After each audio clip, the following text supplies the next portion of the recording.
नमस्कार। आज हम राजस्थान के उद्योग पार्ट 2 को पढ़ाने वाले हैं, तो आप इसके लिए तैयार हो जाएं।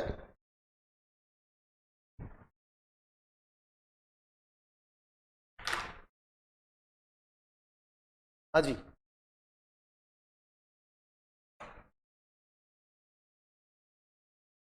राजस्थान के उद्योग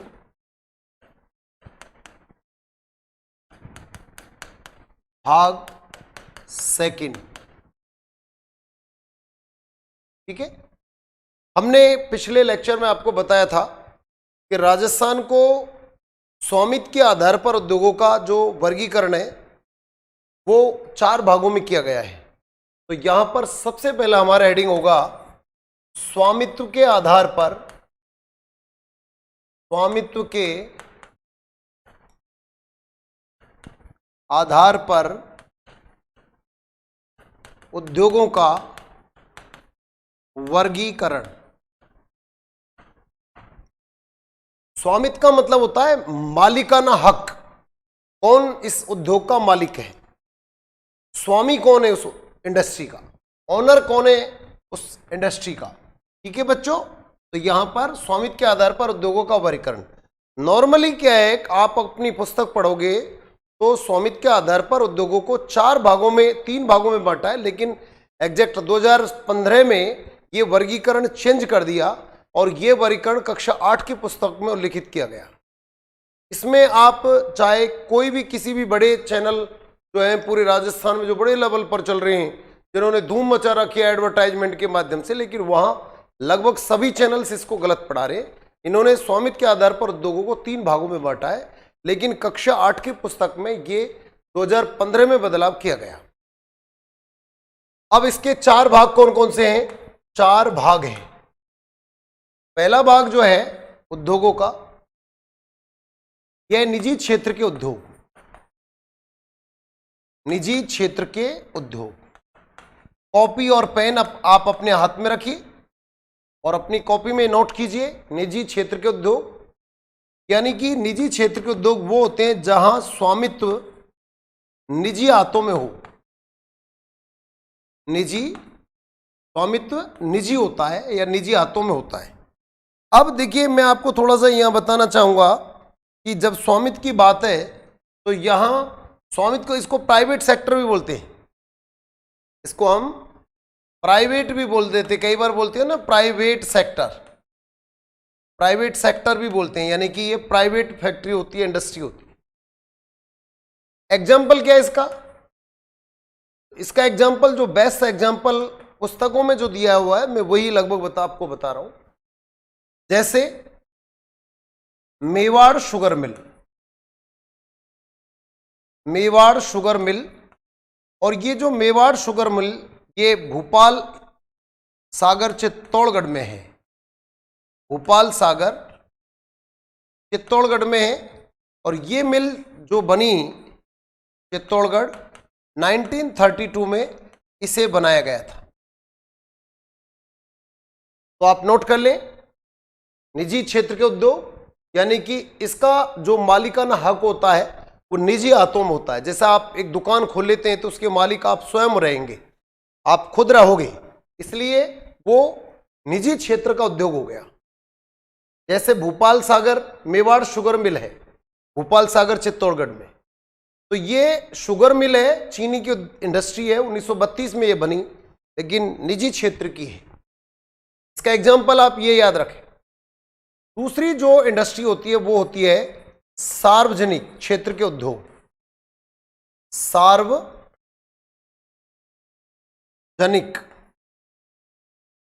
क्षेत्र के उद्योग।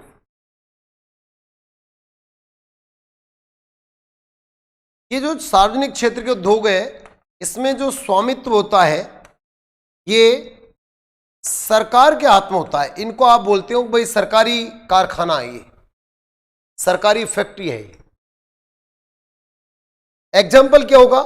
जैसे the Ganganagar sugar mill, the Ganganagar sugar mill ये गंगानगर में है। अब ये जब बनी थी, ये शुगर मिल वैसे जब बनी थी 1937 में ये बनी, 1937 में, कॉपी में नोट करें ये बात। अब 1937 में ये शुगर मिल बनी थी, लेकिन जब बनी थी उस समय ये निजी क्षेत्र की इंडस्ट्री थी। ठीक है, जब इसको बनाया गया तो ये निजी क्षेत्र का उद्योग था, निजी क्षेत्र में स्थापित हुई। इसके बाद में 1956 में 1956 में इसको सार्वजनिक क्षेत्र में ले लिया गया था। सार्वजनिक क्षेत्र की शुगर मिल बन गई। इसलिए आज अगर हम आपको ये समझा रहे हैं कि अगर सार्वजनिक क्षेत्र का कोई उद्योग पूछे आपसे तो ये सार्वजनिक क्षेत्र का उद्योग द गंगानगर शुगर मिल होगी। अब इसका आप थोड़ा सा ये ध्यान रखें कि जब ये बनी थी उस समय ये निजी क्षेत्र में थी 1937 में, और जब ये बन गई है 1956 में इसको सार्वजनिक क्षेत्र की शुगर मिल बना दिया। सरकार ने इसका संपूर्ण कार्य अपने हाथों में ले लिया। बाकी इसका डिटेल अभी मैं आपको आगे समझाने वाला हूं। तीसरा जो हम बात करें, तीसरी जो मिल है, अब बच्चों यहां पर एक चेंजेज आया। पहले हम जो पढ़ते थे या अभी भी बहुत सारी पुस्तकों में जो लिखा हुआ है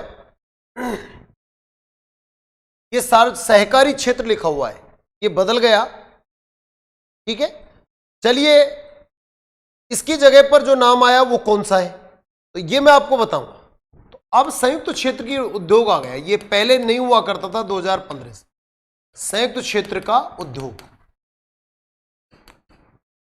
तो संयुक्त क्षेत्र के उद्योग में कौन आएगा? इसमें संयुक्त का मतलब होता है जहां दो मिल गए हों, संयुक्त हो गए हों। संयुक्त कौन कौन हुए यहां पर? एक तो निजी प्लस एक सार्वजनिक। जब ये दोनों मिल जाएं, यानी कि प्राइवेट सेक्टर और गवर्नमेंट सेक्टर दोनों मिल जाएं, तो उसको पहले हम सहकारी बोलते थे, लेकिन अब इसकी परिभाषा चेंज हो गई है। मैं फिर बोल रहा हूं, इस पर लोगों ने ध्यान नहीं दिया है, सभी लोग इसको गलत पढ़ा रहे हैं। और स्रोत मैं आपको बता रहा हूं, कक्षा 8 की पुस्तक में, सरकारी पुस्तक एनसीईआरटी की, उसमें यह परिभाषा बदल दी गई और 4 भागों में इसको बांट दिया। और 2016 में तो आंगनवाड़ी महिला पर्यवेक्षक में सवाल भी आ चुका इस पर। तो देखिए, निजी और सार्वजनिक दोनों संयुक्त होकर के जो इंडस्ट्री स्थापित करती हैं उसे हम बोलेंगे संयुक्त क्षेत्र का उद्योग। एग्जाम्पल क्या होगा? एग्जाम्पल इसका जो पहले सहकारी का हुआ करता था वही एग्जाम्पल इसमें आएगा।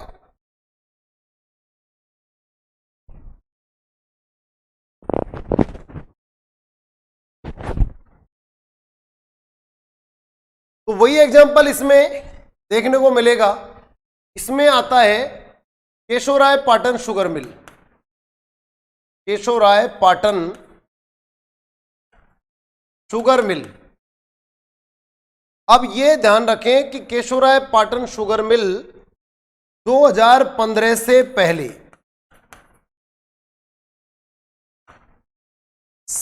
सहकारी क्षेत्र की शुगर मिल थी, सहकारी क्षेत्र की शुगर मिल मानी जाती थी।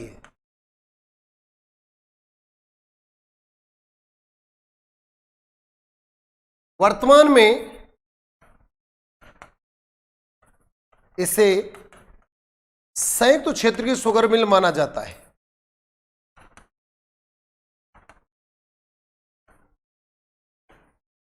माना जा रहा है,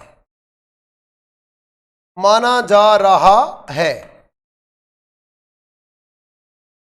ये जो केशवराय पाटन शुगर मिल ये बूंदी में है और ये 1965 में स्थापित हुई थी। आगे और डिटेल आएगा। ठीक है, तो 3 सेक्टर हो गए आपके स्वामित्व के आधार पर उद्योगों का वर्गीकरण। अब चलते हैं आगे, नेक्स्ट। चौथा कौन सा पार्ट है? चौथा पार्ट आ गया सहकारी क्षेत्र का उद्योग। तो सहकारी क्षेत्र के उद्योग में आप किसको मानोगे? ये क्या होता है? इसमें 2 व्यक्ति होते हैं। सहकारी को इंग्लिश में बोलते हैं कोऑपरेटिव, और वैसे भी आप नॉर्मली बोलते हैं यार मुझे अब कॉपरेट करो। कॉपरेट का मतलब एक तरीके से सहयोग करो। अब एक बात बताइए, यदि मैंने और आपने मिलकर एक दुकान खोली, हो सकता है मैंने आपसे बोल दिया हो, जब दुकान चलने लगी मैंने कहा यार मैं इसमें कंटिन्यू नहीं कर पाऊंगा इसको, मैं हटना चाहता हूं इसमें से। आपने कहा ठीक है, जो आपकी लागत आई आप ले लीजिए। आपने तो आपके मेरे बीच में हम दोनों ने संयुक्त होकर के एक इंडस्ट्री चलाई, लेकिन मैं हट गया तो आपने चलाई, यानी कि चल रही है। लेकिन कोऑपरेटिव में ऐसा नहीं होता है। कोऑपरेटिव में तो क्या होता है कि यदि एक व्यक्ति उसमें से हट जाए तो दूसरा उसको चला नहीं पाएगा फिर। जैसे देखिए, यहां देखिए आप, सहकारी की परिभाषा इसलिए चेंज की गई क्योंकि इन्होंने कहा सहकारी का मतलब होता है कि एक दूसरे की मदद से इंडस्ट्री को चलाना।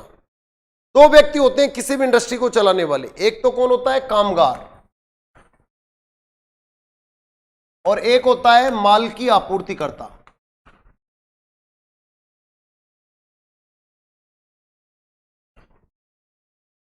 कामगार, जैसे एग्जांपल मैं दे रहा हूं, जैसे सरस डेयरी या डेयरी लिख दो, कोई जरूरी नहीं है सरस डेयरी लिखे, कोई भी डेयरी हो सकती। प्रत्येक डेयरी में दो व्यवस्थाएं होती है, कामगार होते हैं और माल की आपूर्तिकर्ता होता है। कामगार जो होते हैं ये फैक्ट्री के अंदर काम करते हैं, फैक्ट्री के अंदर काम करते हैं,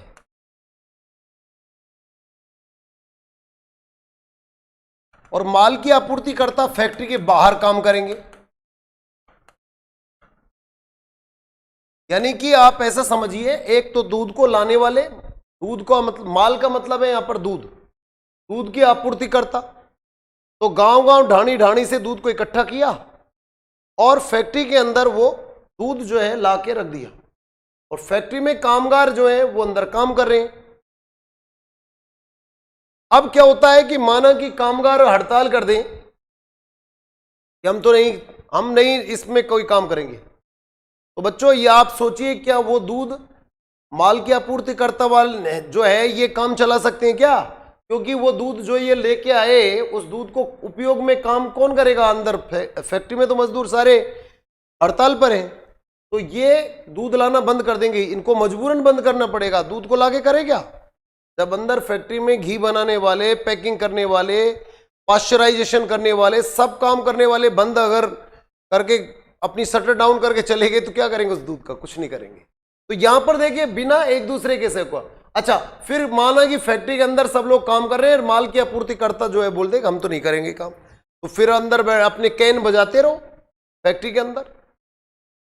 कौन आए, कौन लेके आएगा दूध? कोई भी नहीं लेके आएगा, तो फैक्ट्री चलेगी क्या? डेयरी चलेगी क्या? नहीं चल सकती। इन दोनों के बिना ये काम, यानी कि डेयरी नहीं चल सकती है। और अगर नहीं चल सकती है तो बच्चों ये ध्यान रखें, ये एक दूसरे के कॉपरेशन में चल रही है, इसके कॉपरेशन और इसके कॉपरेशन चल रही है, और इसलिए एक दूसरे को कॉपरेट करके इंडस्ट्री चला रहे हैं। और इसलिए कॉपरेशन का मतलब होता है सहकारी, कॉपरेट करना, राइट? ये होता है कॉपरेशन। तो पहले अलग ही परिभाषा थी, तो बिल्कुल मैं भी ये मानता हूं ये सही बदलाव हुआ है, बिल्कुल सही, इस पर ध्यान दिया गया है। इसका बेस्ट एग्जांपल क्या है? सरस डेयरी। इसमें मालिक कौन है? इसमें मालिक ये दोनों ही हैं, एक तो कामगार होता है और एक माल की आपूर्तिकर्ता होता है, ये मालिक हैं। लेकिन अगर किसी व्यवस्था में अगर एक से अधिक मालिक हो जाए तो वो व्यवस्था चलती नहीं। इसके लिए क्या किया जाता है? जैसे पूरे देश की मालिक कौन है? जनता। तो जनता सब मैं बोल दूंगा मैं भी मालिक हूं, मैं देश का सब मैं चलाऊंगा, आप भी बोलोगे मैं चलाऊंगा। इसलिए ऐसी कंडीशन में क्या होता है, सब लोग मिलकर के चुनाव करते हैं और अपना एक मुखिया बनाते हैं, उसके पास पावर दी जाती है, फिर वो अपनी पावर का इस्तेमाल करता है, फिर वो कोई भी गलत काम करेगा इनमें से, वो पावर धारक जो होता है जिसके पास अधिकार मिल गए, इसलिए डेयरी में चुनाव होते हैं, और चुनाव के बाद में फिर वह चेयरमैन बनता है। चेयरमैन के पास में सारी पावर्स होती है, किसको हटाना है, किसको लगाना है, कौन बकवास कर रहा है, कौन क्या कर रहा है, उसको सब एक्शन वो लेगा। इसलिए यहां पर ये व्यवस्था होती है। लेकिन इसका मतलब ये नहीं है कि चेयरमैन या मालिक है, चेयरमैन को ये कभी भी हटा सकते हैं। वैसे विधान के अनुसार ऐसा नहीं है कि एक जत्था यार उन्होंने कहा चेयरमैन हट जा, तो विधान के अनुसार। ठीक है, तो ये ध्यान रखें, स्वामित्व के आधार पर राजस्थान में उद्योगों को, राजस्थान में क्या पूरे इंडिया में, पूरे वर्ल्ड में परिभाषा बदल गई, 4 भागों में बांटा है। निजी क्षेत्र के उद्योग, सार्वजनिक क्षेत्र के उद्योग, संयुक्त क्षेत्र के उद्योग और सहकारी क्षेत्र के उद्योग। इनकी परिभाषा मैंने आपको बताई, नोट करें अपनी कॉपी में, शायद उम्मीद करता हूं कि आपने ये सब कुछ नोट कर लिया होगा। अब हम चलते हैं, अब हम नेक्स्ट अगला पॉइंट लेंगे, कच्चे माल के आधार पर उद्योगों का वर्गीकरण। ठीक है, कच्चे माल के आधार पर, कच्चे माल के, पिछली उसमें तो मैंने स्वामित्व के आधार पर बताया, अब कच्चे माल के आधार पर उद्योगों का वर्गीकरण, आधार पर उद्योगों का वर्गीकरण। तो कच्चे माल के आधार पर उद्योगों का वर्गीकरण, इसमें आप देखिए, एक तो कृषि आधारित उद्योग होते हैं, नंबर 1 कृषि आधारित, एक नंबर 2 वन आधारित, नंबर 3 खनिज आधारित उद्योग, नंबर 4 रसायन आधारित उद्योग, नंबर 5 इंजीनियरिंग उद्योग। तो ये बच्चों कुछ इंडस्ट्री है, नंबर 5 है, यानी कि ऐसी इंडस्ट्री जो कृषि पर आधारित है। इसमें लगभग कौन कौन आएंगे, इसमें कपड़ा आएगा, इसमें एक तो कपड़ा आएगा, जो भी कपड़े की जो इंडस्ट्री है वो इसमें शामिल की जाती है, कपड़ा उद्योग। नंबर 2 कपड़े के बाद में एक इसमें चीनी उद्योग आएगा।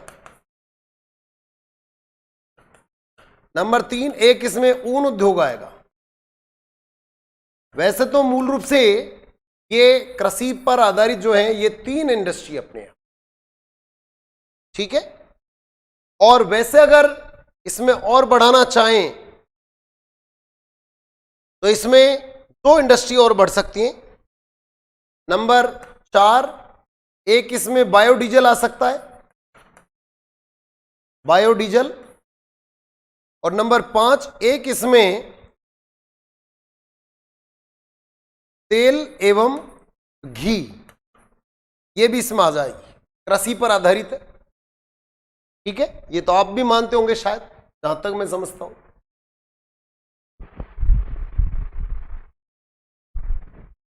ठीक है, तो यहां पर ये कृषि पर आधारित उद्योग है। हम 1 बाय 1 बात करेंगे।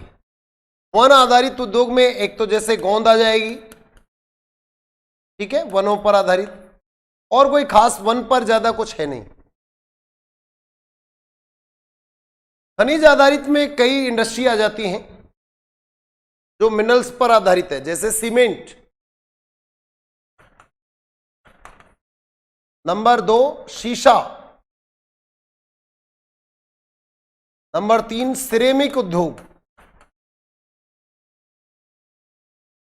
ठीक है। खनिज आधारित इंडस्ट्री में ये लगभग ये मैं लिख रहा हूं, और भी जो आएंगे मैं आपको बता दूंगा, ठीक है, जो खनिज पर आधारित है। नमक भी इसमें आएगा, खनिज, क्योंकि जमीन में से ही निकलता है, खनिज ही होता है, लेकिन फिर भी हम उसको यहां पर स्टडी नहीं करेंगे, हम रसायन में करेंगे। रासायनिक में कौन कौन से आएंगे केमिकल, एक तो फर्टिलाइजर्स, जितने भी फर्टिलाइजर्स हैं, फर्टिलाइजर्स इसमें आएंगे। इसमें आपका सोडियम सल्फेट वाला आएगा, इसमें आपका कास्टिक सोडा की इंडस्ट्री आएगी, इसमें डीएपी खाद आएगा, खाद फर्टिलाइजर्स तो सभी आ जाएंगे लगभग, ठीक है। और इसमें जो केमिकल इंडस्ट्री की बात करें तो जिंक स्मेल्टर आएगा, जिंक स्मेल्टर,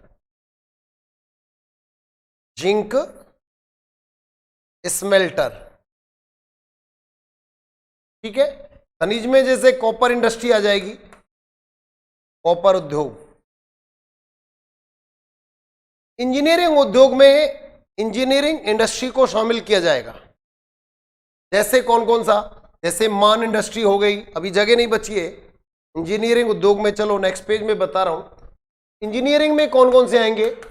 इंजीनियरिंग में मान इंडस्ट्री, ये जयपुर की है, ठीक है, जो लोहे का, दरवाजे का, खिड़कियों का काम करती हैं। नेशनल इंजीनियरिंग इंडस्ट्री आएगी, ठीक है, बियरिंग बनाने का कारखाना जो है। इसके अलावा भरतपुर में सिमको वैगन फैक्ट्री, एचएमटी, जो इंजीनियरिंग से संबंधित काम है।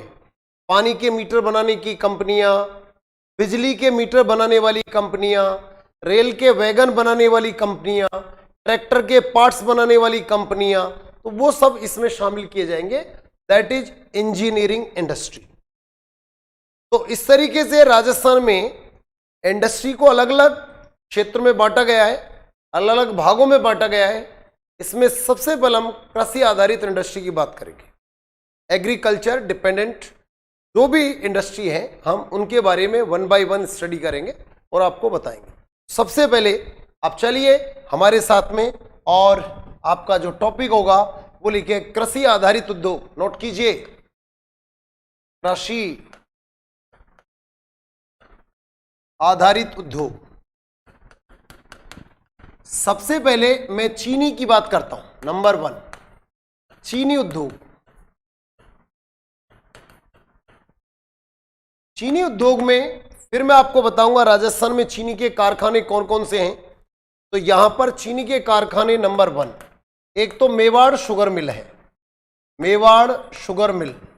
ये मेवाड़ शुगर मिल, सबसे पहले सवाल यही पूछा जाता है कि ये एक तो निजी क्षेत्र का उद्योग है, निजी क्षेत्र, ये इस तरीके से अपने उसमें लिखें, ठीक है। और ये है कहां पर, ये भूपाल सागर में है। और भूपाल सागर कहां पर है, ये चित्तौड़गढ़ में है। ये कब बनी, अभी थोड़ी देर पहले भी मैंने चर्चा की, 1932 ईस्वी में बनी। राजस्थान की फर्स्ट शुगर मिल है, that is the first sugar mill in Rajasthan. प्रथम first sugar mill in Rajasthan, ठीक है बच्चों। तो ये 1932 में बनी, निजी क्षेत्र की शुगर मिल है, राइट। गन्ने से यहां पर चीनी बनाई जाती है, गन्ने से यहां पर क्या बनती है, चीनी बनती है। दूसरी जो शुगर मिल है वो है the Ganganagar sugar mill, Ganganagar sugar mill. ये गंगानगर में है, गंगानगर। अभी थोड़ी देर पहले मैंने चर्चा की थी कि जब ये बनी थी 1937 में, ये निजी क्षेत्र की इंडस्ट्री थी, निजी क्षेत्र की थी, ये ध्यान रखें। 1937 में इस शुगर मिल को बनाया गया और ये निजी क्षेत्र की शुगर मिल थी। इसके बाद में क्या होता है बच्चों, 1956 में इसको हम लोगों ने रखा, इस क्षेत्र में रखा, हमने इसको सार्वजनिक क्षेत्र में रखा। यह सार्वजनिक क्षेत्र की शुगर मिल बन गई। 1945 में ये एक, आप कहीं ना कहीं पढ़ोगे 1945 में क्या हुआ। 1945 में इस शुगर मिल को जब रखा गया तो 1945 में इसके नाम में कुछ बदलाव किया गया था। 1945 में ये बीकानेर इंडस्ट्रियल कॉरपोरेशन लिमिटेड के नाम से इसको स्थापित किया गया था, बीकानेर इंडस्ट्रियल कॉरपोरेशन लिमिटेड। 1945 में बीकानेर इंडस्ट्रियल कॉरपोरेशन लिमिटेड इसको नाम दिया गया, नाम दिया। और 1956 में ये सार्वजनिक क्षेत्र की शुगर मिल बना दी गई। 1956 से ये सार्वजनिक क्षेत्र में काम कर रही है। अब देखिए यहां पर चीनी किससे बनाई जाती है, तो यहां पर हमें कहते हैं कि यहां चुकंदर से चीनी बनाई जाती है। कई बार परीक्षा में पूछा गया है, चुकंदर से चीनी बनाते हैं, यहां पर चुकंदर से चीनी बनाई जाती है। ज्यादा विचार नहीं करना है, जो मैं बता रहा हूं लाइनों पर ध्यान दें। अब चीनी बनाने के बाद में यहां एक शीरा भी बनाया जाता है, शीरा हलवा, और इस शीरा से क्या बनाई जाती है, शराब बनाते हैं। क्या होता है जब चीनी बनाते हैं तो चीनी बनाने के बाद में कुछ वेस्ट मटेरियल बचता है, वेस्ट प्रोडक्ट बचता है, ठीक है। इसको जब ये बचेगा तो क्या करेंगे इसका, तो ये लोग शीरा बना लेते हैं, फिर शीरा से क्या बनाते हैं, शराब बनाते हैं। और ये जो शराब है, इस शराब का जो ब्रांड नेम है वो है the royal heritage liquor, the royal heritage liquor, ठीक है। ये the royal heritage liquor brand है। हिंदी में लिख देता हूं, द रॉयल हेरिटेज लिकर शराब बनती है। इसका जो सबसे बड़ा प्लांट लगाया गया है, ये झोटवाड़ा जयपुर में लगाया गया है। ये द रॉयल हेरिटेज लिकर दुनिया की सबसे महंगी शराबों में से एक शराब है। इसके लिए जो बोतल बनती है, बोतल ये कहां से मिलती है, इसको शराब को बोतलों में भरने के लिए या बोतल आवश्यक है तो ये the hitech precision glass works, the hitech precision, चलो मैं यहां पर आप लोगों को, आप लिख नहीं पाओगे इसमें, द रॉयल हेरिटेज लिकर के लिए शराब हाईटेक प्रोसीजन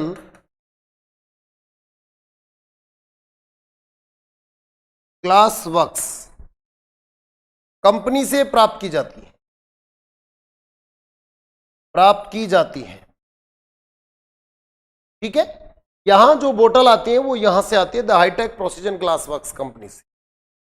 ये थोड़ा सा आप लोग ध्यान रखें, ठीक है।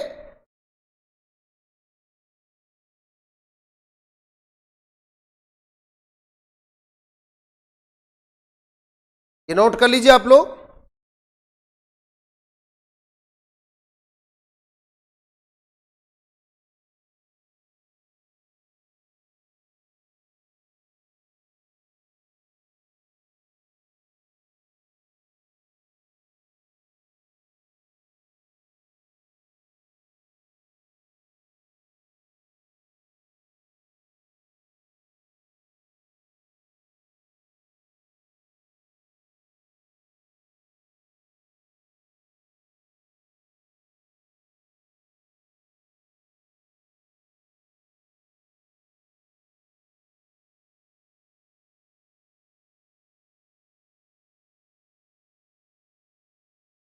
हाँ जी, अब देखिए ये सारे सवाल परीक्षा में पूछे जाते हैं कि जो शराब बनाई जाती है उस शराब के लिए बोतल किस फैक्ट्री से प्राप्त की जाती है। ये ध्यान रखें कि यहां से जहां से भी प्राप्त हो रही है, the hitech precision glass works Dholpur से कंपनी से इसको प्राप्त करते हैं। तीसरी जो फैक्ट्री है, शुगर मिल है, वो हो गई Keshorai Patan sugar mill, Keshorai Patan sugar mill, ये बूंदी में है। अभी थोड़ी देर पहले भी मैंने इसका जिक्र किया था, 1965 ईस्वी में इसको स्थापित किया गया था। और यहां पर गन्ने से चीनी बनती है, गन्ने से शुगर बनाई जाती है, ठीक है। किस क्षेत्र की शुगर मिल हो गई वर्तमान में, ये संयुक्त क्षेत्र की हो गई, संयुक्त क्षेत्र की शुगर मिल है। 2015 से पहले ये सार्वजनिक क्षेत्र की, सॉरी सहकारी क्षेत्र की शुगर मिल हुआ करती थी। तो ये आपको चीनी उद्योग में 3 फैक्ट्रियां याद रखनी है। अब हम चलते हैं चीनी उद्योग के बाद में नेक्स्ट आपको लेके चलता हूं मैं। देखिए अब चलते हैं वस्त्र उद्योग। वस्त्र उद्योग, वस्त्र उद्योग में वस्त्र उद्योग की यदि बात करते हैं हम, वस्त्र उद्योग राजस्थान में कहां पर, तो सबसे प्राचीन जो उद्योग है वो वस्त्र उद्योग है। तो सबसे पहले नोट कीजिए, सबसे प्राचीन उद्योग, सबसे प्राचीन उद्योग वस्त्र उद्योग। अच्छा, वस्त्र में भी अगर आपसे पूछे तो सूती वस्त्र उद्योग कर दीजिए, सूती वस्त्र उद्योग। सूती वस्त्र उद्योग सबसे प्राचीन उद्योग है, राइट। अब यहां पर फिक्स लाइन है, जो क्वेश्चन पूछे जाते हैं वो फिक्स है वस्त्र उद्योग में। कौन कौन से क्वेश्चन है? वैसे मैं आपको जानकारी के लिए बता दूं कि आजादी से पहले संपूर्ण राजस्थान में टोटल 11 मिल हुआ करती थी, 11 इंडस्ट्री थी। 7 इंडस्ट्री सूती वस्त्र मिल की थी, 2 इंडस्ट्री सीमेंट की थी और 2 इंडस्ट्री चीनी की थी। तो 7 और 2 9 और 2 11, तो टोटल इस प्रकार से हमारी इंडस्ट्री थी। अब इनमें आजादी से पहले आपको नजर आ रहा होगा कि सबसे ज्यादा इंडस्ट्री अगर किसी की थी तो सूती वस्त्र की थी, क्या आपको यहां पर दिखाई पड़ रहा है। लेकिन वर्तमान में ऐसा मानते हैं लगभग 23 इंडस्ट्री राजस्थान में कपड़े की है। आपको 23 की 23 इंडस्ट्री याद नहीं करनी है। अगर कोई ऐसा करता है कि आपको 23 इंडस्ट्री बता रहा है, किताब में भी आप लिख रहे हो, तो मैं ये मानता हूं कि ये बेवकूफ़ी है। पेपर सेलेक्टर ये चाहता है कि बच्चे को वस्त्र उद्योग की जानकारी अगर है तो वो बेसिक जानकारी है या नहीं है। फैक्ट्री का कोई ऐसा थोड़े वस्त्र उद्योग में आपको कोई टेक्सटाइल मिल में भेजना है काम के लिए, तो इसमें जो बेसिक पॉइंट है आपको याद करनी है। सबसे पहला पॉइंट क्या है, सबसे पहला बिंदु आपका ये हो गया कि जो वस्त्र उद्योग है राजस्थान में, ठीक है, सूती वस्त्र उद्योग की पहला कारखाना कौन सा था, that is the first industry. तो फर्स्ट सूती वस्त्र मिल ये कृष्णा मिल है। कृष्णा मिल ये कहां पर है, ब्यावर में। कब बनी, 1889 में बनी, क्योंकि जब फर्स्ट है तो थोड़ा सन इंपॉर्टेंट हो जाता है। और इसके जो संस्थापक थे, ये इसके संस्थापक कौन थे, दामोदर दास। ये पॉइंट इस वस्त्र उद्योग में सबसे ज्यादा इंपॉर्टेंट है कि राजस्थान की पहली सूती वस्त्र मिल कौन सी थी, तो कृष्णा मिल है। कृष्णा मिल लिमिटेड ब्यावर, 1889 में इसको स्थापित किया गया था।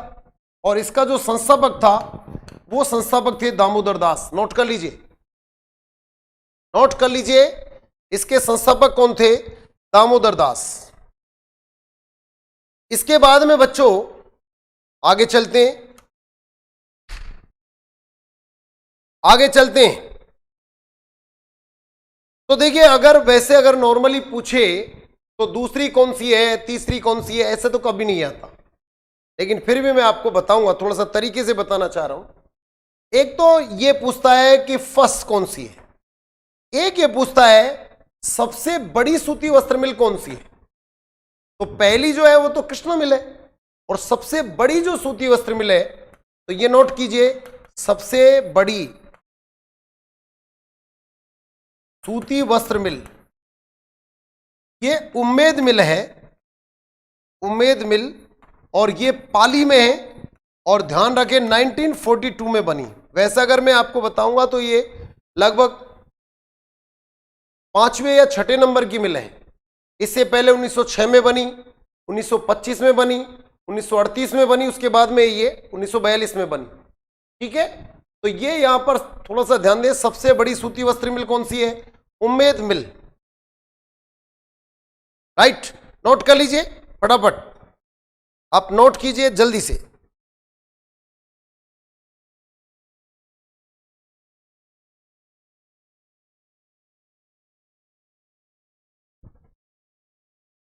ठीक है, अब मैं आपको राजस्थान में उद्योगों के विकास के लिए एक संस्था जो काम कर रही है, उस संस्था के बारे में आपको जानकारी देना चाहूंगा। तो बच्चों देखिए, हमारे राजस्थान में एक संस्था काम कर रही है जिसका नाम है एनटीसी। इसका पूरा नाम है national textile corporation. National textile corporation, Hindi में बोलते हैं इसको राष्ट्रीय वस्त्र निगम। ये संस्था है, भारत के लेवल पर काम करती है। इसने राजस्थान में 3 सूती वस्त्र मिल स्थापित की। 3 सूती वस्त्र मिल इसने स्थापित की। कौन कौन सी मिल हैं? तो देखिए, एक तो मिल इसमें हो गई एडवर्ड मिल ब्यावर की, एक हो गई महालक्ष्मी मिल, ये भी ब्यावर की है, और दूसरी हो गई श्री विजय कॉटन मिल। ठीक है, यानी कि एडवर्ड मिल। पहली जो है, 3 जो मिल है इनमें, एक तो कौन सी है? एडवर्ड मिल। ये कहां पर है? ब्यावर में। 1906 में ये बनी। अगर क्रम संख्या के हिसाब से देखें तो 1889 के बाद में that is first textile mill, that is second textile mill. ये दूसरी आपकी वस्त्र मिल है जो कि एनटीसी के अंतर्गत काम करती है। हालांकि ये सब खत्म हो चुकी है। ठीक है, एनटीसी के अंतर्गत आने वाली तीसरी कौन सी होगी? दूसरी मिल कौन सी होगी? महालक्ष्मी मिल। महालक्ष्मी मिल ये भी ब्यावर में ही है, और ध्यान रखें ये 1925 बनी, तो ये that is second and that is third. और उसके बाद में तीसरी मिल जो बनी ये श्री विजय कॉटन मिल, या आप विजय कॉटन मिल लिख दो। विजय कॉटन मिल बनी, ये विजयनगर में है। विजयनगर में है नहीं थी, 1938 में इसको बनाया गया। That is fourth textile mill in Rajasthan. और 5वें नंबर पर अगर कोई आएगी तो उम्मेद मिल पाली आएगी जो 1942 में बनी। अगर सन के हिसाब से देखते हैं तो ये आपको याद करने होंगे। यूं तो इसको घोच कर रखा है, किसी किताब ने कुछ लिख दिया, किसी किताब ने कुछ लिख दिया। आपको कुछ नहीं करना, जिस तरीके से मैं आपको बता रहा हूं आप वैसे याद कीजिए, आपका सवाल गलत नहीं होगा। बिलीव में, अगर आप अपने अध्यापक पर बिलीव नहीं करते हैं, 22 साल से मैं इस सब्जेक्ट को पढ़ा रहा हूं, यदि मुझे बिल्कुल पक्का पता है कि सवाल कैसे आता है और बच्चे को उलझाना है अगर, तो इसमें 20 मिल और लगा दो आप, तो आपका ना तो ये याद होगा ना वो 20 याद होगी। सवाल मैं पक्का ये बोल रहा हूं आपको यहीं से आने वाला है जो मैंने अभी आपको बताया। आप कोई स्पिन फेड पे ले जाएगा, कोई कहीं ले जाएगा, कोई उनको मिलों को मिक्स कर देगा, अब ये बन गई है वो बन गई, कुछ नहीं करना आपको। जो मैंने आपको बताया इसको ध्यान में रखिए। ठीक है, आपको मैंने जो बताया इस पर आप विशेष रूप से गौर फरमाइए। राजस्थान की पहली, एक तो पहला पॉइंट तो ये हो गया वस्त्र उद्योग में कि राजस्थान का सबसे प्राचीन उद्योग कौन सा है? उत्तर सूती वस्त्र उद्योग। दूसरा क्वेश्चन, राजस्थान की पहली सूती वस्त्र मिल कौन सी है? The Krishna mill limited Beawar. 1889 में सेठ दामोदर दास के द्वारा इसको एस्टेब्लिश किया गया था। अगला क्वेश्चन, तीसरा क्वेश्चन, राजस्थान की सबसे बड़ी सूती वस्त्र मिल कौन सी है? उम्मेद मिल पाली। सबसे पहली बात तो यही क्वेश्चन है जो परीक्षा में पूछे जाते हैं, किसी भी पेपर में आप उठा के देख लेना। अगर आपको तसल्ली नहीं होती है ना तो आप पेपर उठा के देखिए, कोई कभी ही शायद ऐसा है कि कोई क्वेश्चन आउट गया होगा, और वो कभी आउट गया होगा तो फिर इनमें से पूछ लिया, कभी बाई चांस। पहली बात तो वही इंपॉर्टेंट है, फिर भी इनमें से पूछ लिया तो मैंने ये भी नोट करा दिया। आपको केवल यही पढ़ना है। फिर भी आपको ये लगता है कि नहीं जी मुझे तो ज्यादा पढ़ना है, तो फिर किताब उठा लीजिए। नोट्स का मतलब तो ये है। ठीक है, आगे चलते हैं। तो वस्त्र उद्योग आपका हो चुका है बंधु। अब हम नेक्स्ट जो इंडस्ट्री लेंगे वो आपको, अभी मैं कृषि आधारित उद्योग बता रहा हूं, जिसमें मैंने आपको चीनी उद्योग बताया, मैंने जिसमें वस्त्र उद्योग के बारे में आपको जानकारी दी। अब मैं आपको जो कृषि पर आधारित उद्योग मेन है वो है ऊन उद्योग। हेडिंग डाल दीजिए, वूलन इंडस्ट्री।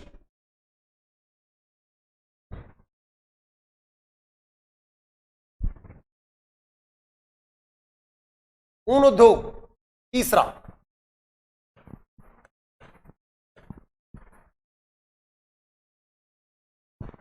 ऊन उद्योग में आप देख सकते हैं कि राजस्थान का फर्स्ट पोजीशन है। फर्स्ट 42% ऊन का प्रोडक्शन होता है राजस्थान में। 42% ऊन का उत्पादन होता है, जिसमें ऐसा मानते हैं लगभग 25% ऊन को हम वस्त्र बनाने के लिए और लगभग 17% ऊन को हम गलीचे बनाने के काम में लेते हैं। खैर ये हमारे लिए दैट इज नॉट इंपॉर्टेंट, ऐसा नहीं पूछेगा साहब कितना परसेंट ऊन को गलीचा बनाने के लिए, नहीं, बेसिक कॉन्सेप्ट आप याद रखिए। ऊन उद्योग में राजस्थान की फर्स्ट पोजीशन है। कितना परसेंट? भारत के कुल ऊन का 42% उत्पादन अकेले राजस्थान में होता है। अब उनसे संबंधित कुछ बातें हम कर लेते हैं, जो कि मैं बोल रहा हूं आप नोट भी कर सकते हैं। बहुत सारे इंस्टीट्यूटों में आजकल ऑफलाइन क्लास की तरह बोलते हैं, बच्चे अपनी कॉपी में नोट करते रहते हैं, आप भी नोट कीजिए, क्योंकि ये नोट करने वाली ही पॉइंट है, समझाने वाले पॉइंट नहीं है। तो लिखिए सर्वाधिक ऊन। अब परीक्षा में आपसे पूछा जाएगा कि भाई राजस्थान में किस जिले में सर्वाधिक ऊन का उत्पादन होता है? सर्वाधिक ऊन उत्पादन, तो सर्वाधिक ऊन का उत्पादन कहां पर होता है? जोधपुर में। ये ध्यान रखें, इसमें ज्यादा टाइम खराब होगा, मैं बोल रहा हूं वैसे आप लिखें, ज्यादा बेटर है। सर्वाधिक ऊन का उत्पादन जोधपुर। एशिया की सबसे बड़ी ऊन मंडी, सबसे बड़ी ऊन मंडी बताइए कहां पर है? ये बीकानेर में है। केंद्रीय ऊन बोर्ड कहां पर है? केंद्रीय ऊन बोर्ड ये जोधपुर में है। Computer aided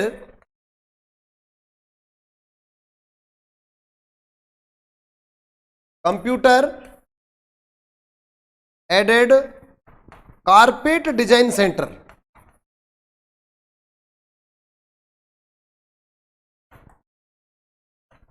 computer aided carpet design centre ये जयपुर में है। और एक और क्वेश्चन आता है कंप्यूटर एडेड, और ये कारपेट नहीं होता है, डिजाइन सेंटर। डिजाइन सेंटर ये भीलवाड़ा में है।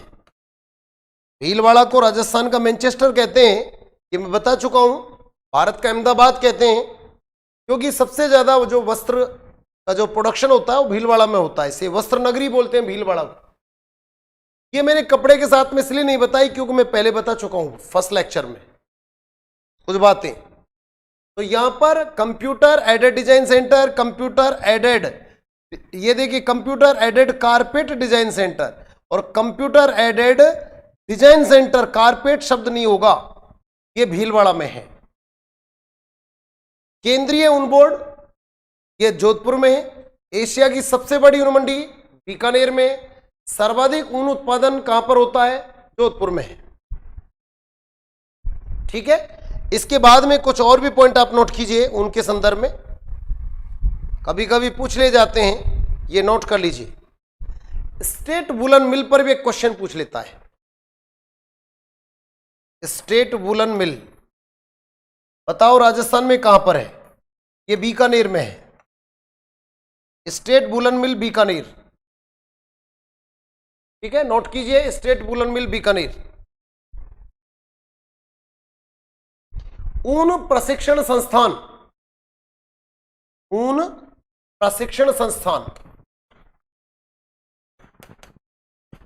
ऊन प्रशिक्षण संस्थान बताइए कहां पर है? ये जोधपुर में है। ऊन प्रशिक्षण संस्थान जोधपुर। तो ये ऊन के संदर्भ में कुछ पॉइंट थे जो मैंने बताए। अभी तक हमने कृषि आधारित उद्योगों पर चर्चा की, इसमें मैंने आपको 3 मुख्य उद्योगों के बारे में आपसे बात की। ठीक है, बाकी बात हम करेंगे नेक्स्ट क्लास में। थैंक यू, धन्यवाद।